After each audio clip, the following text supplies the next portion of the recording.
Hi ಎಲ್ಲರಿಗೂ. ಇವತ್ತಿನ ವಿಡಿಯೋದಲ್ಲಿ ನಾನು ಕರಾವಳಿ ಸ್ಪೆಷಲ್ ಬಂಗುಡೆ ಪುಳಿಮುಂಚಿ ಮಾಡ್ತಿದ್ದೇನೆ. ಇದಕ್ಕೆ ತೆಂಗಿನಕಾಯಿ ಹಾಕೋದಿಲ್ಲ, ಸ್ವಲ್ಪ ಉಪ್ಪು ಹುಳಿ ಖಾರ ಜಾಸ್ತಿ ಹಾಕಿ ಮಾಡ್ತಿದ್ದೇನೆ. ಮೊದಲಿಗೆ ನಾನಿಲ್ಲಿ ಮೀನನ್ನ ಕ್ಲೀನ್ ಮಾಡಿ ಕಟ್ ಮಾಡಿ ತಗೊಂಡಿದ್ದೇನೆ. ಈ ಮೀನಿಗೆ ಇನ್ನು ಸ್ವಲ್ಪ ಅರಶಿನ ಉಪ್ಪು ಹಾಕಿ ಮಿಕ್ಸ್ ಮಾಡಿ ಮ್ಯಾರಿನೇಷನ್ಗೆ ಇಡುವ.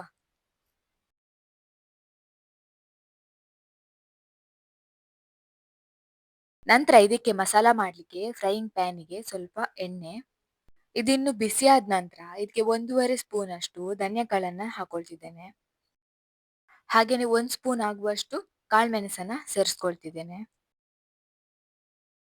3/4 ಚಮಚ ಆಗುವಷ್ಟು ಜೀರಿಗೆ, 2 ಚಿಟಿಕೆ ಆಗುವಷ್ಟು ಮೆಂತೆ, 1 ಚಿಟಿಕೆ ಆಗುವಷ್ಟು ಓಂಕಾಳು. ಓಂಕಾಳು ಹೆಚ್ಚೇನು ಬೇಡ, ಸ್ವಲ್ಪ ಸಾಕಾಗ್ತದೆ. 1 ಚಿಟಿಕೆಗಿಂತ ಕೂಡ ಕಡಿಮೆ ಕೂಡ ಸೇರಿಸ್ಕೊಳ್ಬೋದು. ಇದನ್ನಿನ್ನು ಸ್ವಲ್ಪ ಫ್ರೈ ಮಾಡಿ ನಂತರ ಇದಕ್ಕೆ ಕರಿಬೇವು ಮತ್ತೆ ಕೆಂಪು ಮೆಣಸು ಹಾಕಿ ಚೆನ್ನಾಗಿ ಒಂದು 2ರಿಂದ 3 ನಿಮಿಷ ಫ್ರೈ ಮಾಡಿದ್ರೆ ಸಾಕಾಗ್ತದೆ.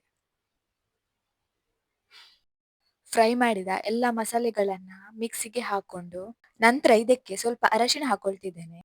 ಒಂದು ಲಿಂಬೆ ಹಣ್ಣಿನ ಗಾತ್ರದಷ್ಟು ಹುಣಸೆ ಹುಳಿ ಹಾಕೊಳ್ತಿದ್ದೇನೆ. ಒಂದು ಕಟ್ ಮಾಡಿದ ಈರುಳ್ಳಿ ಕೂಡ ಹಾಕೊಳ್ತಿದ್ದೇನೆ. 2ರಿಂದ 3 ಎಸಲಾಗುವಷ್ಟು ಬೆಳ್ಳುಳ್ಳಿ ಕೂಡ ಹಾಕೊಳ್ತಿದ್ದೇನೆ.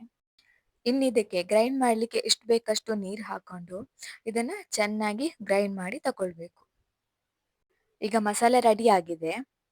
ಇನ್ನು ಪುಳಿ ಮುಂಚಿ ಮಾಡ್ಲಿಕ್ಕೆ ಒಂದು ಮಣ್ಣಿನ ಪಾತ್ರೆ ತಕೊಂಡಿದ್ದೇನೆ. ಇದಕ್ಕೆ ನಾನು 1 ಸ್ಪೂನ್ ಆಗುವಷ್ಟು ಎಣ್ಣೆ ಹಾಕೊಂಡಿದ್ದೇನೆ. ಇದಕ್ಕೆ 2 ಎಸಳಾಗುವಷ್ಟು ಬೆಳ್ಳುಳ್ಳಿ ಮತ್ತೆ ಸ್ವಲ್ಪ ಕರಿಬೇವು ಹಾಕೊಂಡು ಸ್ವಲ್ಪ ಮಿಕ್ಸ್ ಮಾಡಿ ನಂತರ ನಾನು ಮಾಡಿದಂತಹ ಮಸಾಲೆಯನ್ನು ಕೂಡ ಇದಕ್ಕೆ ಹಾಕೊಳ್ತಿದ್ದೇನೆ. ನಾನು ಇದಕ್ಕೆ ಸ್ವಲ್ಪ ನೀರು ಹಾಕೊಂಡು ಪುನಃ ಹಾಕೊಳ್ತಿದ್ದೇನೆ. ಇನ್ನು ಇದನ್ನ ಸ್ವಲ್ಪ ಮಿಕ್ಸ್ ಮಾಡಿ ಕಟ್ ಮಾಡಿದಂತಹ ಒಂದು ನೀರುಳ್ಳಿ ಮತ್ತೆ ಒಂದು ಟೊಮೆಟೊನ ಹಾಕೊಳ್ತಿದ್ದೇನೆ. ಮತ್ತೆ ಇದಕ್ಕೆ ರುಚಿಗೆ ಬೇಕಾದಷ್ಟು ಉಪ್ಪು ಕೂಡ ಹಾಕೊಳ್ತಾ ಇದ್ದೇನೆ ನಾನು. ಉಪ್ಪು ಹಾಕಿದ ನಂತರ ಇದನ್ನ ಸ್ವಲ್ಪ ಮಿಕ್ಸ್ ಮಾಡಿ 4ರಿಂದ 5 ನಿಮಿಷ ಮುಚ್ಚಳ ಮುಚ್ಚಿಟ್ಟು ಬೇಯಲಿಕ್ಕೆ ಬಿಡಬೇಕು. ಮಸಾಲೆ ಈಗ ಚೆನ್ನಾಗಿ ಕುದೀತಾ ಇದೆ. ಇದನ್ನೊಂದು 4 ನಿಮಿಷ ಚೆನ್ನಾಗಿ ಕುದಿಸ್ಕೊಂಡಿದ್ದೇನೆ. ಆಗ್ಲೇ ಮ್ಯಾರಿನೇಟ್ ಮಾಡಿ ರೆಡಿ ಮಾಡಿ ಇಟ್ಕೊಂಡಂತಹ ಬಂಗಡೆ ಮೀನನ್ನ ಇದಕ್ಕೆ ಹಾಕೊಳ್ತಿದ್ದೇನೆ. ಎಲ್ಲ ಮೀನನ್ನ ಹಾಕೊಂಡ್ಮೇಲೆ ಇದನ್ನ ಕೈಯಲ್ಲಿ ಈ ತರ ತಿರುಗಿಸ್ಕೊಂಡು ಮಿಕ್ಸ್ ಮಾಡಬೇಕು. ಇನ್ನಿದಕ್ಕೆ ಉಪ್ಪು ಬೇಕಿದ್ರೆ ಇವಾಗ್ಲೇ ಸೇರಿಸ್ಕೊಳ್ಬೇಕು.